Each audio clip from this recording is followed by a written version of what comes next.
Good evening. I purposely said I do not want to see your faces, simply because I know there's faces in here of people who will be a little shocked and those who will be sitting there going like this, and then I'll lose track of what I'm saying. I am the second to last speaker, and if you notice, no clicker for me. I like to tell stories, and I've got 3 short narratives that I hope will challenge some of the things we think we know, and probably make sure that this evening stands for something. I am a child of Beijing. I am one of those people who can count back to why I'm standing here and why there's a room full of people who paid $100, and most of them women, to come and speak to a room and listen to a room of people like me speak. In 1995, the 4th International Conference, United Nations Conference on Women, was held. And when I say I'm a child of Beijing, I consider myself and my generation the last born of Beijing. The firstborns are the women who went before us, went before me, and have made it possible for me to be standing here today.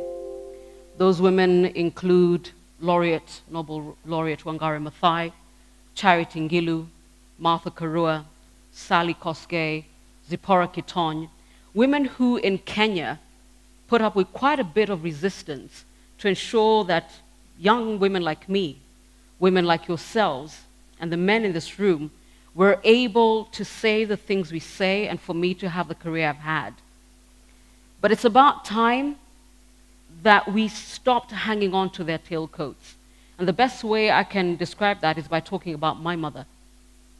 My mother's probably, if you think about it, it's been 21 years since Beijing. She's the 4th born of Beijing. I'm the last born. And my mother is a woman who I watched go to work when I was 7, 8 years old. I saw her learn how to type and take shorthand, Pitman style. I saw her start off her career as a secretary and then an administration manager. And today my mother is a regional HR director for the organization she works for. My mother didn't learn how to drive until she was about 35, 36. And even when she bought her first car, there was a little bit of frowning in the neighborhood, among the family, the in-laws. Today, me buying a car doesn't even begin to feature on the Richter scale. My mother is a woman who got permission from my father to perm her hair. My mother is a child of Beijing. Today, my mother doesn't have black hair, she's got henna red, that color. My mother, for the longest time, wore a shade of red nail polish that was what my father liked. Today, her nails are painted a different color, each and every one of them, because now she does manicures with my daughter. My mother went back to school at the age of 45, got a diploma, a higher diploma, and eventually a degree. Me being able to go to school, go to college, pursue I don't know how many other degrees was not even a thought. It was a done deal. And the only reason I talk about her and the women that went before us, and especially as African and Kenyan women in particular, is that it's about time we stop leaning in. And I'm very aware of the movement that Sheryl Sandberg started, but my friends, we've been leaning in. We're 45 degrees from the floor. If we lean in anymore, we will be flat. Okay? It's time to stand up. It's about time we stood up, stepped up to the opportunities presented to us, and took them. Because actually, the opportunities are there. They've been created for us, and especially for those of us in this room, for the last 21 years. And it's about time we woke up to that reality. The reality that leaning in is not going to cut it anymore. And also the reality that if we do not, as Njoki Dongo said, take our place at the table, I'm afraid that the opportunities will begin to shrink, and also the doors will begin to close. We owe it to our daughters and to our younger sisters to stop leaning in. Enough already. Hillary Clinton leaned in for 8 years of Barack Obama's presidency. Enough. It's about time we stood up and stepped up. I'm hoping I could come back to this very conversation as I wind up, but I want to tell you a different story. In 2011, I took a trip to Loitoktok with a team from AMREF, but this team was from Austria.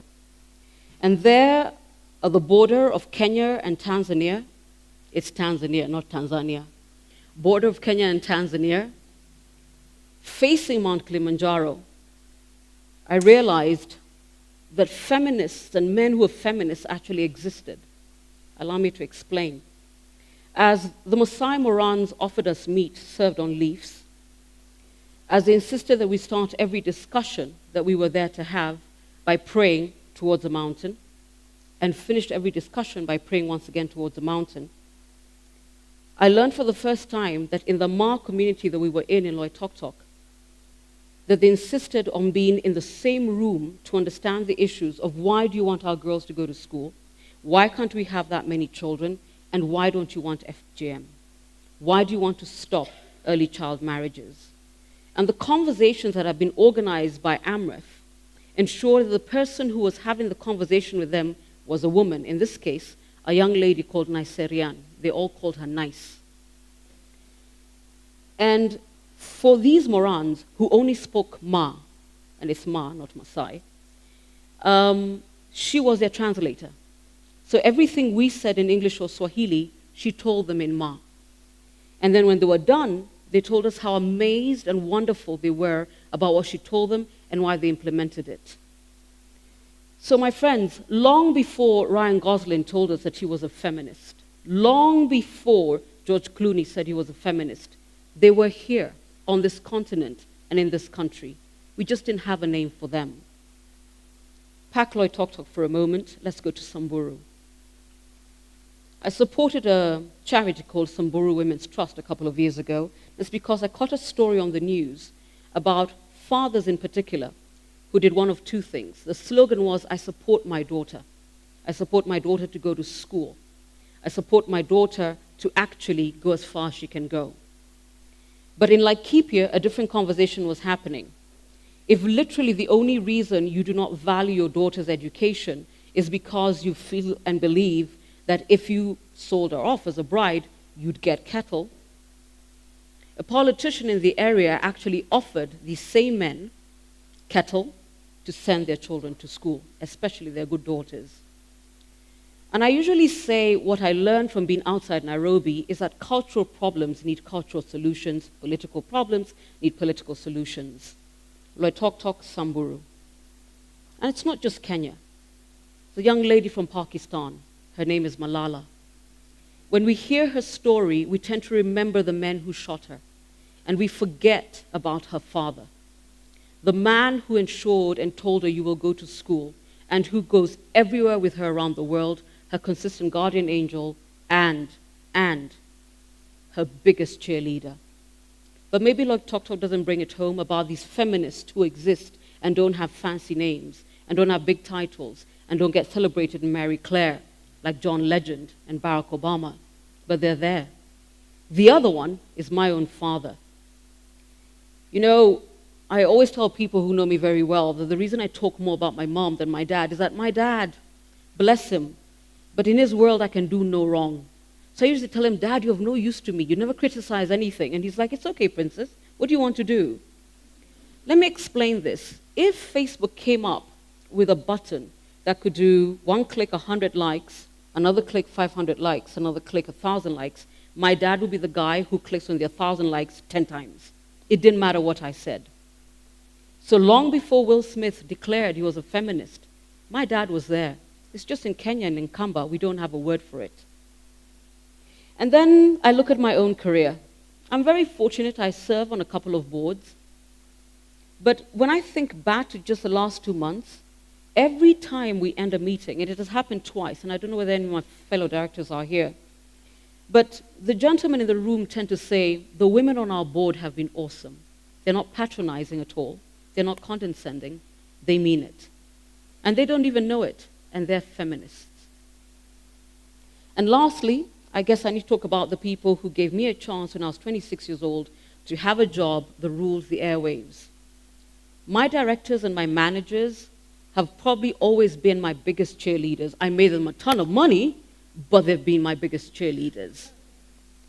And the only reason I bring these stories to you is that for me, it's about time we started having the discussions we want to have as women and include the men in the room. It is imperative that we bring them to the table, we invite them to the room.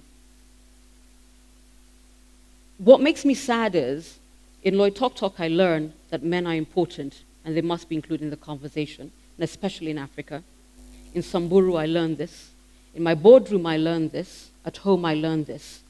However, a month ago, McKinsey Africa had an amazing research that they unveiled. It's called Women Matter Africa. Everybody should read it. But the pushback from the audience as the evening went on is, where are the men, the decision makers, the people who need to know that this research says that women matter? Of course, the organizers were very, very gracious.